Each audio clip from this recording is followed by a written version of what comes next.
ఇంతవరకు మనము దేవుని ఆరాధన చేసుకోగలిగి ఉన్నాము. परमेश्वर की कृपा के द्वारा अब तक हम परमेश्वर की आराधना कर पाए हैं. అంత మాత్రమే కాదు, इतना ही नहीं, ఆయన పరిశుద్ధమైన బలలో కూడా మనము చేయవేయడానికి ముందుగా లేఖనాల నుండి కొన్ని జీవగల వాక్యాలను మనము చదువుకొని ధ్యానించుకొని ప్రభు బలలో మనమందరం కూడా योग्यమైన రీతిలో చేయవేయడానికి దేవుడు సహాయం చేయనుగాక. और परमेश्वर के मेज में हम भाग लेने से पहले परमेश्वर के कुछ वचनों को पढ़ेंगे और ध्यान करेंगे और उसके अनुसार अपने आप को जांचते हुए प्रभु मेज में हम भाग लेंगे. ప్రభు అయిన యేసుక్రీస్తు వారు తాను అర్పించినటువంటి ఆ యొక్క శిలువ యాగము ద్వారాగా దానికి గుర్తుగా ఆయన శరీరానికి రక్తానికి సాదృశ్యంగా ప్రభు బల్ల మన మధ్య ఉంచబడి ఉంది. प्रभु यीशु मसीह जो कलवरी क्रूस पर उन्होंने जो त्याग किया, उस लहू और उस शरीर का सादृश्य ये जो मेज है हमारे मध्य में रखा गया है. ప్రభు బలలో పాలు పొందుతున్నప్పుడల్లా మనము ఆయన చెప్పి వెళ్ళిన మాటలను మనం అంతఃకరణ శుద్ధితో దానిని మనం అనుసరిస్తున్నామా లేదా అన్నది ఒకసారి పరీక్షించుకొని ఆ విధంగా మనం ఉంటున్నట్లయితే ప్రభు బలలో వేయమని ప్రభు కోరుకుంటూ ఉన్నారు. और प्रभु के मेज में जब कभी हम भाग लेते हैं तो हम परमेश्वर के उन बातों के आधार पर क्या अपना जीवन को हम बिताते हैं, इस बात को हम अपने आप को जांचते और परखते हुए प्रभु मेज में हमें भाग लेना चाहिए. యోహాను సువార్త 15వ అధ్యాయము యోహన్నా रचित सुसमाचार उसका 15वां अध्याय 12వ వచనాన్ని మనమందరం కలిసి చదువుకుందాం. और 12वां वचन को हम एक साथ मिलकर पढ़ेंगे. John gospel chapter 15 verse 12. Yohanna 15 और उसका 12वां वचन కలిసి చదువుదాం. एक साथ मिलकर पढ़ेंगे. నేను మిమ్మను ప్రేమించిన ప్రకారము यदि मैं మీరు ఒకడు ప్రేమించవలననే నా ఆజ్ఞ. ప్రభు సహాయం కొరకే ప్రార్థించుకుందాం. परमेश्वर की सहायता के लिए प्रार्थना करेंगे. స్తోత్రము తండ్రి, వందనాలు ప్రభువా. మీ యొక్క ప్రసన్నత, మీ దయ మా పైన కుమరించి ఇంతవరకు మాకు తోడుగా ఉన్నందుకు వందనాలు. ప్రభు బలలో పాలు పొందడానికి ముందుగా కూడా తండ్రి మీ దాసుడినైన నన్నును, ప్రభువా మీ దాసుడైన తండ్రి సహోదరుడు ట్రాన్స్లేషన్ చేస్తుండగా మీ దాసునికి నీ తోడుగా ఉండండి. మండలమంతా మీ ఆధీనంలో ఉంచుకునండి. యోహాను సువార్త 15వ అధ్యాయం 12వ వచనం చదువుకోవడానికి సహాయం చేశారు. దీనిలో ఉన్నటువంటి భావాన్ని మేము గమనించి ప్రభువా యోగ్యమైన రీతిలో మేమందరం కూడా ప్రభు బలలో చెయ్యివేసి తండ్రి మీరు ఆఖరి సమయంలో మేమందరం కూడా ఎత్తబడే గుంపులో ఉండడానికి సహాయం చేయమని ఈ ప్రార్థన మా ప్రభువును ప్రియరక్షకుడైన యేసుక్రీస్తు వారి ఘనమైన నామములో మిక్కిలి వినయముతో ప్రార్థించి వేడుకొనుచున్నాం తండ్రి. ఆమెన్. ఈ యొక్క వాక్యాన్ని మనము అనేక సార్లు విని ఉన్నాము. इस वचन को हम कई बार हम सुने होंगे. నేను మిమ్మల్ని ప్రేమించిన ప్రకారము మీరు ఒకరినొకడు ప్రేమించవలననే నా ఆజ్ఞ అని చెప్తూ ఉన్నారు. जैसा मैंने तुमसे प्रेम रखा वैसे ही तुम भी एक दूसरे से प्रेम रखो, यही मेरी आज्ञा है. అయితే ఆ విధంగా ప్రేమించాలని మనకు ఉన్నప్పటికీ కూడా మరి ఆ విధంగా మనము కొనసాగలేకపోవడానికి గల కారణం ఏంటంటే ఈ యొక్క లోకము, అదేవిధంగా అపవాది మన యొక్క జీవితాలలో తీసుకొచ్చే తొందరపాటు చర్యలే. हो सकता है ऐसा प्रेम हम सभी रखना चाहते हैं, पर उससे रोकने वाली जो बात है वो ये दुनिया है और दुनिया की बातें हैं. ऐसा हम नहीं कर पाते होंगे. మనము ఒకరము ప్రేమించుకున్నట్లయితే మనలో దేవుడు మన మధ్య ఉంటాడు, మనతో ఉంటాడు. हम एक दूसरे से हम अगर प्रेम रखते हैं तो परमेश्वर हमारे संग वो रहता है. ఎందుకంటే కనుకనే ఆయన ప్రేమించారు కనుకనే మనకు ప్రతిగా ఆయన సిలువలో ఆ యొక్క ప్రాణత్యాగాన్ని చేశారు. क्योंकि परमेश्वर ने हमसे प्रेम रखा, इसीलिए कलवरी क्रूस पर मसीह यीशु अपने प्राण को उन्होंने त्याग दिया. 13వ వచనం ఇదే అధ్యాయంలో చూసినట్లయితే తన స్నేహితుల కొరకు తన ప్రాణము పెట్టువాని కంటే ఎక్కువైన ప్రేమ గలవాడు ఎవడు కూడా లేడు అని చెప్పే విషయాన్ని కూడా ఆయన గుర్తు చేస్తూ ఉన్నారు. इससे बड़ा प्रेम किसी का नहीं कि कोई अपने मित्रों के लिए अपना प्राण दे. यहाँ पर कहता है అయితే ఈ లోకంలో అపవాది అనేక రీతులుగా విశ్వాసులైనటువంటి మనలను మోసము చేస్తూ ఉంది, లేక మన విశ్వాసాన్ని మన నుండి దూరం చేస్తూ ఉంది. पर इस संसार में शैतान जो शत्रु है हमारे विश्वास को वो हमसे दूर करने की कोशिश करता है। దానికి మొదటి కారణము మనము విశ్వాసులతో మాత్రమే ఎక్కువ సహవాసంలో ఉన్నట్లయితే దాన్ని మనము మెయింటైన్ చేయగలం. और सबसे जो पहला बात है विश्वासियों के साथ में हम रहना, संगति रखना ही हमें उसका प्रयास करना है। సంఘముతో ఎప్పుడూ కూడా మనము సహవాసంలో ఉండగలిగినప్పుడు మాత్రమే ఆ యొక్క రక్షణ అనుభవంలో మనము కొనసాగగలం. और कलीसिया में संगति रखना, ऐसे करने से ही हम विश्वास में आगे बढ़ सकते हैं। అలా కాకుండా మనము లోకంతో పాటు కూడా మింగిల్ అయిపోతున్నట్లయితే మన యొక్క ఆత్మీయ జీవితము కుంటుపడిపోతుంది. और अगर ऐसा ना रहते हुए संसार के साथ में अगर हम मिल जाते हैं तो हमारा जो विश्वासी जीवन है वो लंगड़ापन सा बदल जाता है। సామెతలు 6వ అధ్యాయంలో మనం చూసినట్లయితే యెహోవా దేవునికి అసహ్యమైనవి 6 కలవు, 7 ఆయనకు హేయములని చెప్పి ఆయన చెప్తూ ఉన్నాడు. और नीति वचन 6 में हम पढ़ते हैं कि परमेश्वर जिसे घृणा करता है वो बहुत ऐसे कुछ प्रकार की बातें हैं वो यहाँ पर कहता है। సామెతలు 6వ అధ్యాయము 16వ వచనం నుంచి 19వ వచనం వరకు మనము కలిసి చదువుకుందాం. नीति वचन 6 अध्याय और उसका 16 वचन से हम पढ़ते हुए जाएंगे। ఇందులో ఒక కారణము మనము మరి దేవుని యొక్క ప్రేమను మనము దూరం చేసుకోవడానికి ఉన్నటువంటి కారణం ఒకటి.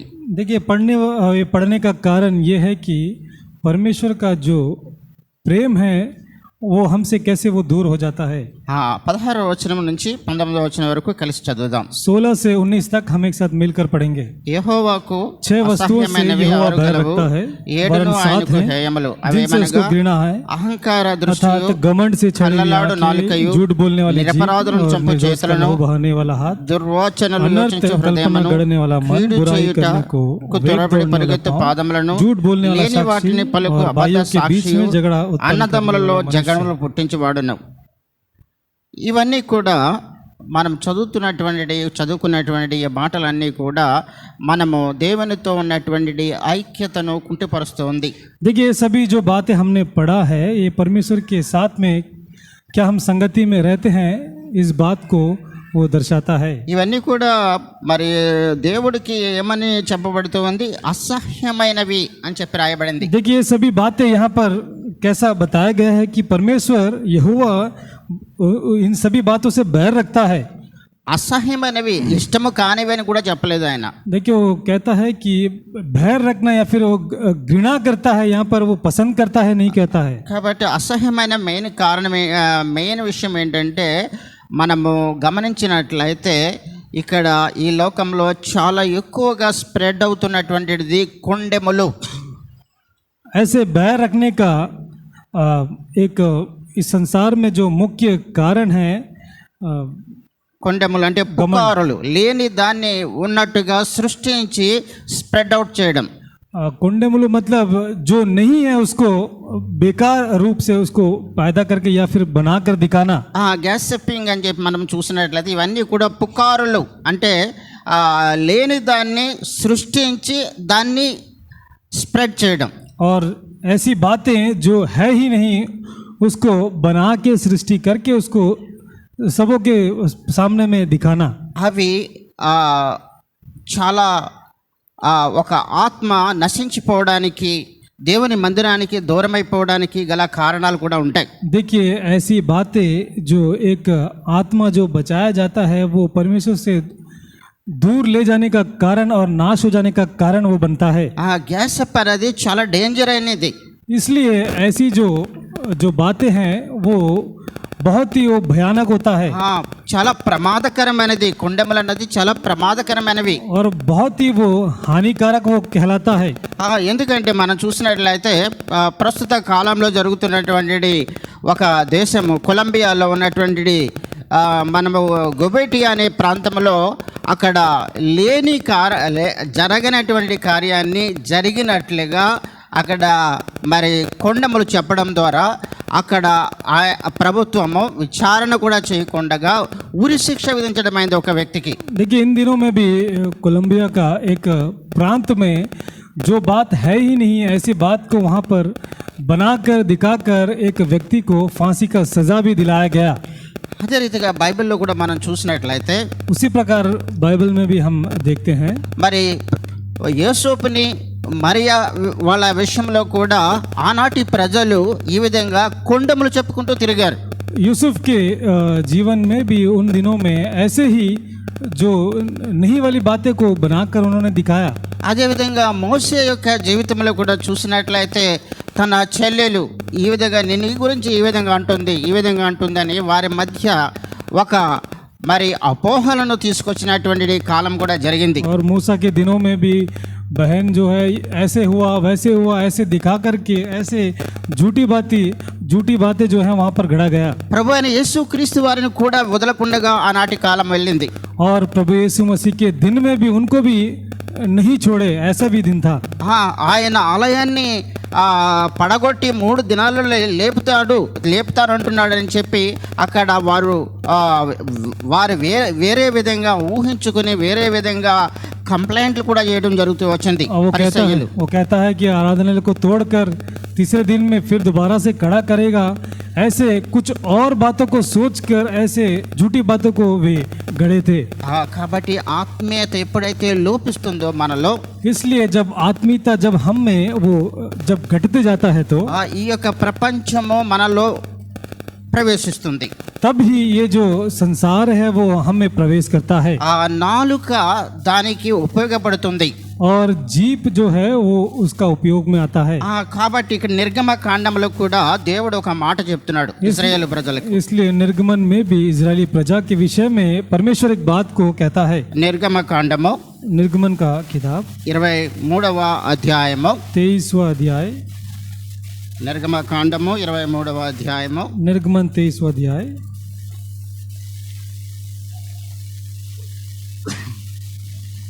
మొదటి 2 వచనాలు తీసిన వారు చదవండి. पहले 2 वचनों को जो निकाले हैं पढ़े.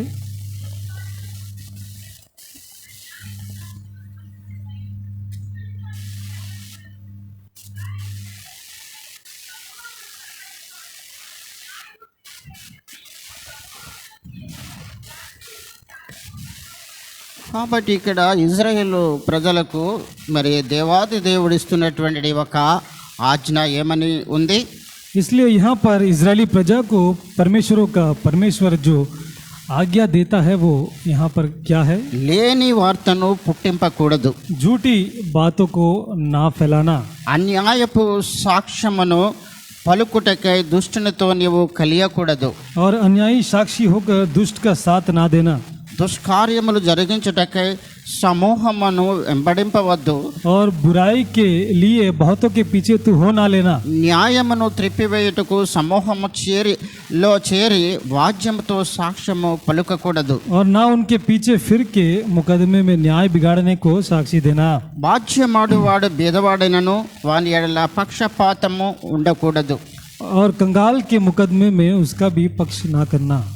కాబట్టి ఇవన్నీ కూడా మనము ఎప్పుడు ఈ విధంగా వాక్యాన్ని అనుసరించి మనము నడవగలమంటే, और ये सभी बातें कैसे हम वचनों को आधार करके हम जी पाएंगे कहने पर, దేవుని యొక్క వాక్యాన్ని మనము సరైన రీతిగా అర్థం చేసుకున్నప్పుడు దానిని అనుసరించి నడుస్తున్నప్పుడు మాత్రమే దానిని మనము దానిని పాటించగలం. जब परमेश्वर के वचन को सही से हम पढ़कर जब समझेंगे तो तब ही उसका पाठन भी हम कर पाएंगे. లేకపోయినట్లయితే మనము ఈ యొక్క లోకంతో పాటు మనము కూడా అదే రీతిగా లోకస్తుల వలె మనము మారిపోయి లోకస్తుల వలె మనం కూడా జీవితాన్ని గడిపేవారిగా ఉంటాం. नहीं तो इस दुनिया के लोगों के साथ में मिलकर ऐसे ही हम जीवन बिताने वाले हम కాబట్టి ఇక్కడ సామెతల్లో మనం చూసినట్లయితే, इसलिए नीति वचन में हम देखते हैं దేవాది దేవుడు సొలొమోను రాజుకి ఇచ్చినటువంటి జ్ఞానము ద్వారా ఆయన మనతో మాట్లాడుతున్నటువంటి మాటలను గమనించినట్లయితే ప్రభు బలలో పాలు పొందే ముందుగా సామెతలు 4వ అధ్యాయము 20వ వచనం దయచేసి చదవండి. परमेश्वर सुलेमान को जो ज्ञान दिया है उस ज्ञान के 20-21 చదవండి. नीति वचन 4 अध्याय 20-21 वचनों को पढ़े.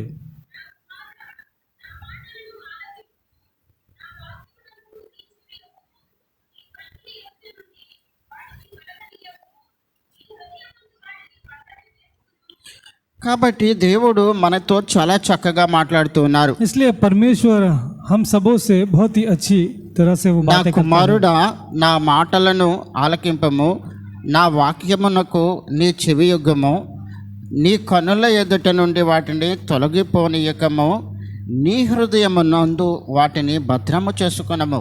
हे मेरे पुत्र, मेरे वचन ध्यान धर के सुन और अपना कान मेरी बातों पर लगा.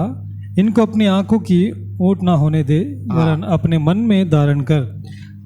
మొట్టమొదటి 20లో చూసినట్లయితే నా కుమారుడా నా మాట ఆలకింపమని చెప్తున్నారు. देखिए, सबसे पहला 20 वचन में मेरा पुत्र तू मेरी बातों को ध्यान से सुन कहता है. నా కుమారుడా నా మాట ఆలకింపము, मेरे पुत्र मेरी बात को तू ध्यान से सुनो कहता है.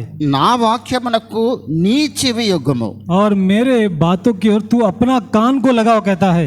నీ కన్నుల ఎదుట నుండి వాటిని తొలగిపోనీయకము, और तू अपनी आंखों से उसे ओट ना होने देना कहता है. నీ హృదయమందు వాటిని భద్రము చేసుకొనము. और अपने मन में तू उसे संभाले धारण करके रखना कहता है.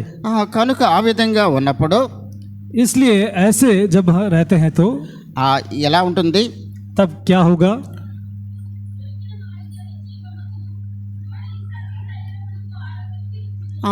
కాబట్టి అవి జీవము దొరుకుతున్నట్లుగా ఉంది. इसलिए वो जीवन पानी की तरह होगा. అంత మాత్రమే కాదు, इतना ही नहीं, మనము ఆయన మన కొరకు ప్రభు అయిన యేసుక్రీస్తు వారు ఆయన చేసినటువంటి సిలువ యాగాన్ని మనం కళ్ళ ముందు ఎప్పుడూ కూడా నెమరు వేసుకుంటూ ఉన్నట్లయితే, और इतना ही नहीं, कलवरी क्रूस का वो जो त्याग है परमेश्वर को जब हम अपने आंखों के सामने में जब हम हमेशा याद करते हैं तो మనం ఎప్పుడు కూడా భయముతో భక్తితోటే మన జీవిత యాత్రను కొనసాగిస్తాం. तब हमेशा हम भय और भक्ति के साथ ही अपने जीवन को हम बिताएंगे. మనము యథార్థతను మనము జీవించి అనుసరించి నడుస్తాం. और धार्मिकता के अनुसार ही अपने जीवन को हम बिताएंगे. లేకపోతే नहीं तो సామెతలు 20వ అధ్యాయము नीति वचन 20वां अध्याय 19వ వచనం కూడా చదవండి. 19 वचन को भी पढ़े.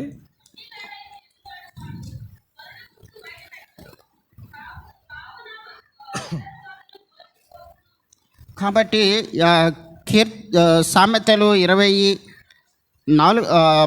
19వ వచనాన్ని మనము ధ్యానించినట్లయితే, इसलिए नीति वचन 20-19 को जब हम ध्यान करते हैं तो కొండెగాడై తిరుగులాడువాడు పరుల గుట్టు బయట పెట్టును, కావున వదరబోతుల జోలికి పోకుము.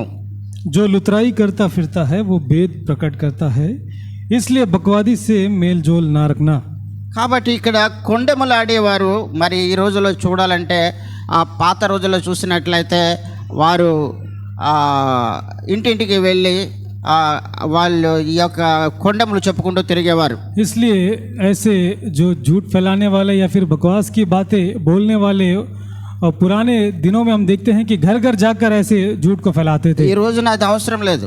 पर आज के दिनों में उसका ज़रूरत नहीं है, ఒక ఫోన్ ముందు పెట్టుకోవడం, क्योंकि ఫోన్ इसलिए फ़ोन को हम देखते हैं. కాబట్టి లోక సంబంధమైనటువంటి మాటలు ఉన్నవి లేనివి అన్ని కొండములు చెప్పుకుంటూ వారి నాలుకలు మందమైపోయేలాగా లేక దెబ్బ నాలుక వరే మారిపోతున్నాయి. और ऐसे देखते देखते जो है जो नहीं है ऐसी बातों को देखते देखते उनका जो जीभ है वो एक तरह से सख्त हो जाता है. మనం చూసినట్లయితే లేవియ కాండము 19వ అధ్యాయము 16వ వచనంలో కూడా చూసినట్లయితే, लेवी व्यवस्था उसमें 19 अध्याय 16 वचन को हम देखेंगे. చదవండి. లేవి కాండము 19, लेवी व्यवस्था 19 16 और 16 वचन.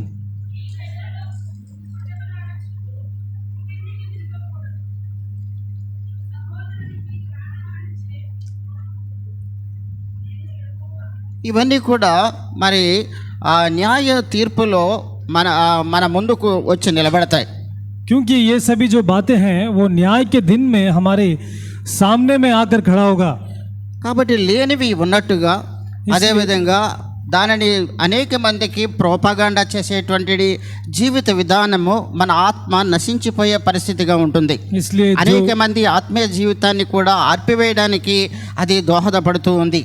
इसलिए जो है ही नहीं उसको बनाकर वो दिखाना, ऐसे करने के द्वारा जो विश्वासी का जो जीवन होता है वो नाश हो जाता है और उसका जो आत्मा का जो दीपक है वो बुझ जाने के ओर वो ले जाता है. కాబట్టి మనము ఈ విధమైనటువంటి విషయాలను ఒకసారి మనం పరీక్షించుకుంటూ इसलिए ऐसे बातों को एक बार हम जांचते परखते हुए కొండములాడేటువంటిది కొండములు చెప్పేటటువంటిది ఆ లేనివి ఉన్నట్టుగా మరి మనం పుట్టించి ప్రోపగాండా చేసేటువంటి వ్యక్తులతో మనము చాలా జాగ్రత్తగా జీవించాలి. लूतरा करना या फिर झूठी बातों को गढ़ना या फिर जो बकवास की बातें करना, ऐसे बातों को हम दूर करते हुए, ఎందుకంటే ప్రభువు అది మంచిది కాదని గుర్తు చేస్తూ ఉన్నారు. क्योंकि परमेश्वर कहता है कि वो उससे बैर करता है. నీ ప్రజలలో కొండెములాడుచు ఇంటింటికి తిరగొద్దు అని చెప్తున్నాడు ఆయన. वो कहता है कि लुतरा बन के अपने लोगों में ना फिरना, वो कहता है. నీ సహోదరునికి ప్రాణహాని చేయకూడదని చెప్తున్నాడు ఆయన. और वो कहता है कि अपने भाई का तू वो प्राण का हानि ना पहुंचाना. నేనే యెహోవానని చెప్పి ఆయన గుర్తు చేస్తూ ఉన్నారు. कहता है कि मैं ही यहोवा हूँ, कहता है.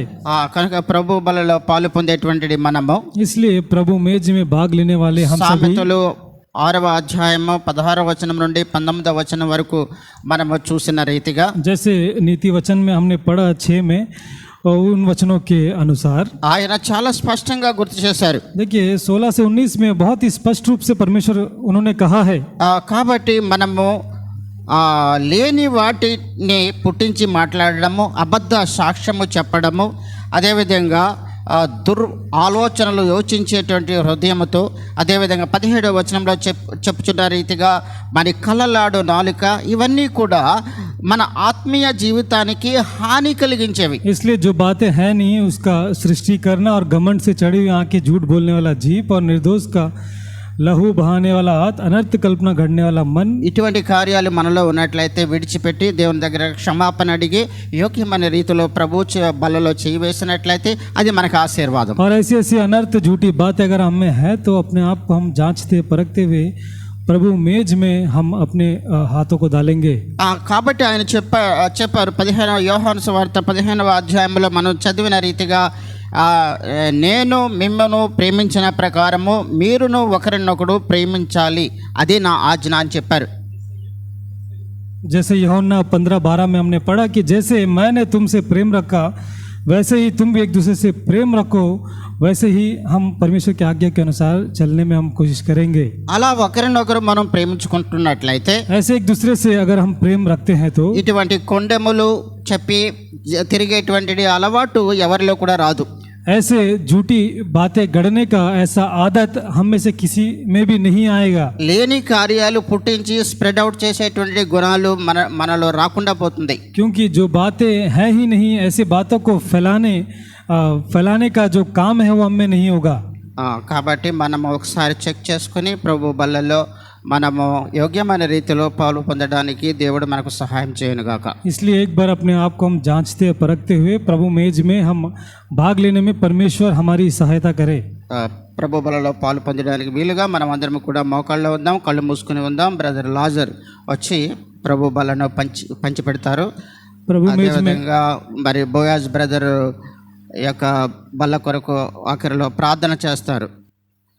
అదే రీతిగా మరి ప్రభు బలను డిస్ట్రిబ్యూషన్ చేయడానికి సహోదరుడు సోలమన్, అదేవిధంగా సహోదరుడు